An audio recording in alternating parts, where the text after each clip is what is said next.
What's going on, guys? Phil Daru here, performance coach for some of the best fighters and athletes in the world.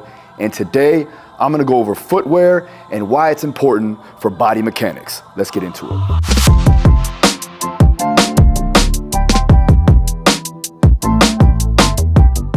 All right, guys, so let's go over footwear and body mechanics and why it's important for overall movement quality, whether you're an athlete or just an everyday person trying to live as efficient as possible. So when you're looking at footwear, we wanna make sure that you have the ability to have proper range of motion, not just in flexion and extension, internal rotation, external rotation, inversion, eversion of the foot, but also you wanna be able to splay out the toes. And you're gonna need a wider toe box shoe to do that. Now, a lot of times when you get these running shoes or dress shoes even, you're gonna have a narrow toe box, and that's gonna crunch up your feet and really, basically crunch the toes up to where you cannot splay them out and create overall stability upon push off. So having the shoe that has the ability to create greater range of motion and increase your overall mobility or your active end range control, right? That's gonna allow your body to move efficiently. It's gonna allow your support system to have better flexion, extension, abduction, and adduction. And again, it's going to eliminate or at least reduce the risk of non-contact injuries up the kinetic chain, all right? Another thing we wanna look at is stability. So when you're working in minimalistic shoes, right, barefoot style shoes, it's going to create more stability in the foot. Now remember, your foot is the support system, it's the foundation, right? If you're driving in a car, you need to have good tires on the car. So think of the feet as your tires, as your wheels. And when you look at a pyramid, right, the width of the pyramid dictates the length of how well you can build it. So we want to create a good foundational base. You cannot build something on soft foundation. So let's make sure that our feet are strong so that we can do things dynamically, all right?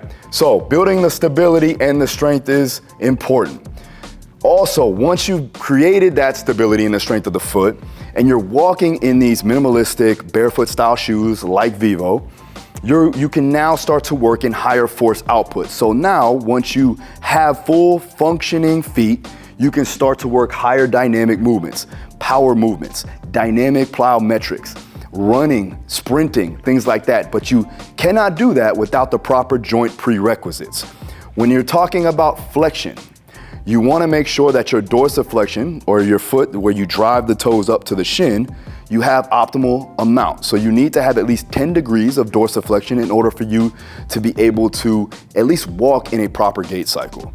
Big toe flexion, you need to have a lot more of that too as well, because if you don't, it's gonna go up the chain, and it's probably gonna go ahead and try to find that range through the knee, through the hip, and into the low back. And that's why we have a large amount of knee problems, hip problems, and low back problems stemming from inadequate movement and just not building enough proper strength and stability and mobility in the support system of the feet. Let's go over the foot structure, all right? So the structure of the feet. You got 26 bones in the feet. You got 30 tendons, 33 joints, and over 100 muscles, extrinsic and intrinsic, all to support the support system, all right? Now, all of these need to be worked with particular types of movements, whether it be ballistic, plyometric, whether it be isometric. All these things are gonna help increase not only the tendon stiffness, right, the density of the bone structure, but also increase the strength of the muscle to allow you to propel and move and do all these dynamic movements that you do inside the ring, inside the cage, inside the weight room, whatever, or in just everyday use, all right? So now, let's look at barefoot shoe training. Now, if you guys have been following me, and if you're a Vivo advocate, you know that I've been wearing Vivo barefoot shoes for well over 6 years. I put all of my athletes in it, I put all of my coaches in them. And what we do is we work in training so that when we need to use them doing some higher dynamic movements, we have the ability to do so. But I wouldn't start off like that. You need to develop proper structural integrity. So you have to develop structure before you can build overall function. Building a foundation of strength in the support system with proper stability, proper range of motion, right, of the toes, of the feet, dorsiflexion, plantar flexion, internal rotation, external rotation, eversion, inversion, all of that, before you can go into those higher dynamic movement patterns. Like I said here, foundational awareness, right? Your proprioception. When you're in these very cushion-based shoes, or you have orthotics, or you have a high heel, or a high arch, you're not able to feel the ground. And so what we want to do is we want to get our body to understand and feel and have that sensory input of where we are on the ground, so that we have better spatial awareness. We have the ability to load and unload. We have the ability to absorb and produce force better, right? And the last thing is, again, with all of these here, we need to improve on the strength of our tendons, our ligaments, and our muscle, right? So when you're barefoot training or you're using a barefoot style shoe like Vivo, this is what we want to improve on. So we'll take at least 10, maybe even 12 to 15 minutes on building the strength of the support system. Now, barefoot shoes, right? It's going to improve your full foot functionality because of the fact that, again, you can increase your range of motion, you can increase your stability, and your ability to produce force from the ground up. When I'm working with an athlete, right, I work with a lot of fighters, right? I was a fighter myself. When you look at a kinematic sequence of a strike, when I'm throwing a punch, it starts from the ground up. So we have to go from the foot, from the big toe really. As we go to throw our punch, it goes up the kinetic chain and then out to the outer extremities with the strike. So with that being said, we need to make sure that we are good there. Another thing is that it's gonna increase stability and then strengthen up the intrinsic and extrinsic muscles of the feet. That's why barefoot shoes have been something that we would use, or something I would give to an athlete if they are looking to get that 1% better, or they are young athletes that need to start off strong, right? I would love to get an athlete, especially kids nowadays, it starts from the ground up. We need to make sure that we test their feet, we test their gait, we see how well they're moving. Not just a scoliosis test, we need to actually test how well their feet are functioning. And then we put them in something like a Vivobarefoot so that, one, they can walk around anywhere and still build this stuff up, right?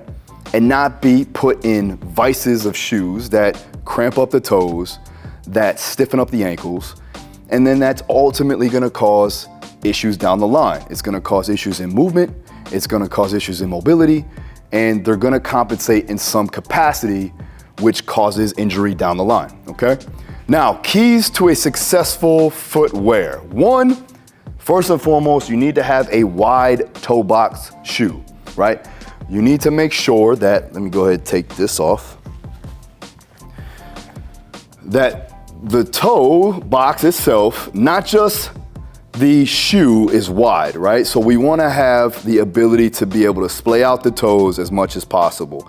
You can take the insole out, step on it, and your feet should not splay over that insole. It should be directly on it. A lot of times what you'll see is it's too thin. So it gives you a false sense of a wider toe box, and that's not the case. All right, so number two, zero drop heel, right? So basically, you wanna have a flat sole, right? A lot of times with running shoes, you'll have an 8mm drop, you'll have a 12mm drop. It's basically the heel height to the forefoot. We wanna be as flat as possible. One, so it doesn't shorten up the Achilles, tighten up the calves or the hamstrings, right? So make sure that you have that zero drop.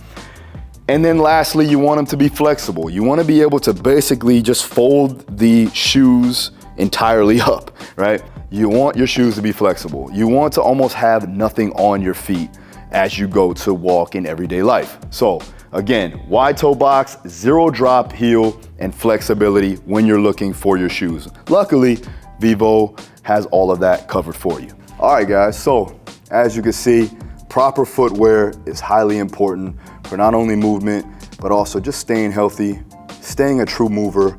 We were meant to not have stiffened feet. We were meant to not have shoes that put us in a vice and don't allow our feet to move like true feet. So make sure you go ahead, check out Vivobarefoot. If you want to check me out at any point in time, you can go ahead, find me on Instagram, Daru Strong. You can also find me on my YouTube channel, Phil Daru Strong as well. And also, if you want to get your pair go ahead, hit Vivo up, and make sure you hit the discount code DARU20 to get 20% off. See you guys next time. Peace.